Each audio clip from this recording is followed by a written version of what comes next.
നമുക്കൊപ്പം ഇപ്പോൾ ഉള്ളത് ജെയ്ക്സി തോമസിന്റെ സഹോദരൻ തോമസ് സി തോമസ് ആണ്. കഴിഞ്ഞ ദിവസം നമുക്കറിയാം ജെയ്ക്സി തോമസിന്റെ സ്വത്തുമായി ബന്ധപ്പെട്ട് ചില വിവാദങ്ങൾ ഉയർന്നു വന്നിരുന്നു. അപ്പോൾ അതിന് വിശദീകരണവുമായി അദ്ദേഹത്തിന്റെ സഹോദരൻ തോമസ് സി തോമസ് ഒരു ഫേസ്ബുക്ക് പോസ്റ്റ് ഇട്ടിരുന്നു. അദ്ദേഹം നമുക്കൊപ്പം ചേരുകയാണ്. തോമസ്, ഇപ്പോൾ കഴിഞ്ഞ ദിവസമാണ് ചില വിവാദങ്ങളൊക്കെ ഉയർന്നു വന്നു. അപ്പോൾ ഈ സ്വത്തിന്റെ ഉറവിടം മറ്റു കാര്യങ്ങളൊക്കെയാണ് വിവാദമായത്. ആ ഘട്ടത്തിലാണ് താങ്കൾക്കൊരു ഫേസ്ബുക്ക് പോസ്റ്റ് ഇട്ട് രംഗത്ത് വരേണ്ടി വന്നത്. അപ്പോൾ എന്താണ് താങ്കൾ അതിൽ പറയാൻ ഉദ്ദേശിക്കുന്നത്? എന്താണ് ഇതിലൊരു വിവാദങ്ങളൊക്കെ അവസാനിപ്പിക്കേണ്ടതുണ്ടല്ലോ?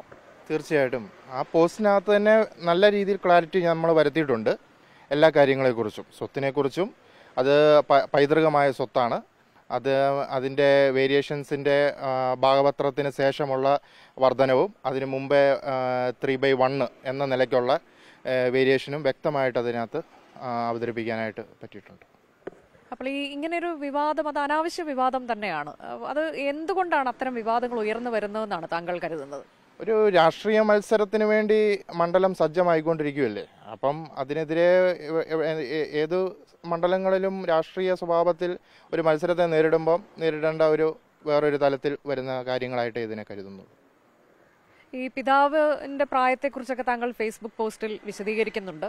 ഒരല്പം പ്രായമായതിനു ശേഷം ഉണ്ടായ കുട്ടികളാണ് എന്നൊക്കെ. അപ്പം അത്തരം കാര്യങ്ങളൊക്കെ വിശദീകരിക്കേണ്ടതിലേക്ക് വന്നു. തികച്ചും വ്യക്തിപരമായ കാര്യങ്ങളാണ്. അതുപോലെ അമ്മയ്ക്ക് ഉണ്ടാകുന്ന സങ്കടം, ഇതൊക്കെ താങ്കൾ വ്യക്തമാക്കുന്നുണ്ടല്ലോ. അപ്പം അങ്ങനെ ഒരു അവസ്ഥയിലേക്ക് പോകേണ്ടി വന്നു എന്നുള്ളത് കുറച്ച് ദുഃഖം ഉണ്ടാക്കിയോ? തീർച്ചയായിട്ടും അതിനെല്ലാം അത് തരുന്ന സ്വഭാവത്തോടുകൂടി ഉൾക്കൊള്ളാനായിട്ട് മനസ്സും കൊണ്ട് ഒരുങ്ങി തന്നെയാണ് നമ്മൾ ഫാമിലിപരമായിട്ട് മുന്നേറുന്നത്. അതിൽ രാഷ്ട്രീയമായ മത്സരം മണ്ഡലത്തിൽ നടക്കട്ടെ എന്ന് തന്നെയാണ് കുടുംബത്തിൻ്റെ ആഗ്രഹം. അതിനെയൊക്കെ അതിജീവിക്കാനായിട്ടുള്ള കരുത്ത് നമുക്ക് മാനസികമായിട്ട് ലഭിക്കും. അമ്മ ഇത്തരം കാര്യങ്ങളിൽ വിഷമം ഉണ്ടാകും എന്നൊക്കെ പറയുന്നുണ്ടല്ലോ. അപ്പം അമ്മ ഇത്തരം കാര്യങ്ങളൊക്കെ അറിയുന്നുണ്ടോ? അമ്മ ഫേസ്ബുക്ക് അങ്ങനെ ഒരു ടച്ച് സ്ക്രീൻ പോലും ഉപയോഗിക്കാനായിട്ടുള്ള ഇത് അമ്മ താല്പര്യപ്പെടാറില്ല അതിൽ. അതുകൊണ്ട് തന്നെ ഇനിയിപ്പം ന്യൂസിൽ വരുമ്പോൾ ന്യൂസ് സാധാരണ എല്ലാ ദിവസവും വ്യക്തമായിട്ട് അത് കാണുന്നതാണ്.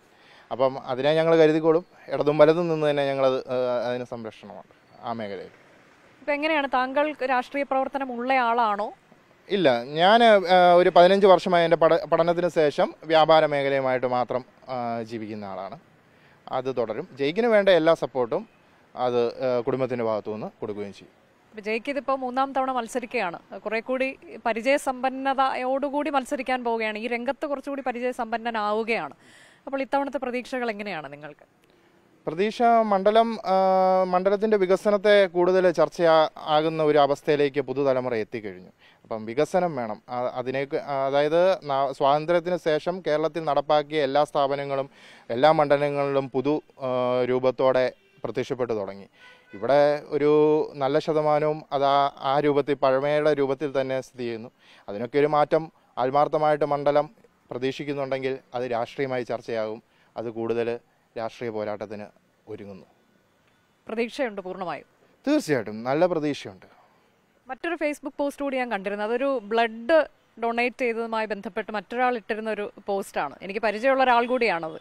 അവരുടെ അച്ഛന് വേണ്ടിയിട്ട് A- അല്ലേ, റെയർ ആയിട്ടുള്ള ബ്ലഡ് ഗ്രൂപ്പാണ്. അപ്പോൾ അത് ഡൊണേറ്റ് ചെയ്യാൻ വേണ്ടി തോമസ് ആണ് എത്തിയത്. അത് ജയ്ക്ക് പറഞ്ഞിട്ട് എത്തിയതാണ് എന്നൊക്കെ പറഞ്ഞു. അപ്പോൾ അങ്ങനെയൊക്കെയുള്ള പ്രവർത്തനങ്ങൾക്ക് ഏർപ്പെടുന്ന ആളുകൂടിയാണ് ജയ്ക്ക്. അതിൽ മാത്രമല്ല, നിരവധി തവണ ഞാൻ കടയിലിരിക്കുമ്പോൾ അവൻ വിളിക്കാറുണ്ട്, അവിടെ പോ ഇവിടെ പോ.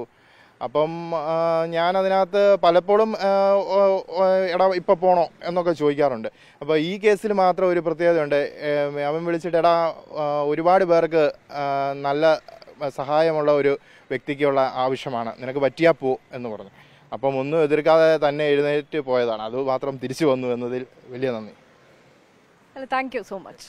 അത്തരം വിവാദങ്ങളൊക്കെ അവസാനിപ്പിക്കേണ്ടതുണ്ട് എന്നുള്ളത് കൊണ്ട് അദ്ദേഹം ഇങ്ങനെ ഒരു ഫേസ്ബുക്ക് പോസ്റ്റ് ഇടുന്നു. ഇത് പിതാവിൻ്റെ സ്വത്ത് എന്ന തരത്തിൽ ഭാഗിച്ച് കിട്ടിയതാണ്. അതിൽ പ്രത്യേകിച്ച് ഒരു വിവാദത്തിൻ്റെയും ആവശ്യമില്ല എന്ന് പറഞ്ഞ് അതിൽ ക്ലാരിറ്റി വരുത്തുകയാണ് ജെയ്ക്സി തോമസിന്റെ സഹോദരൻ തോമസ് സി തോമസ്.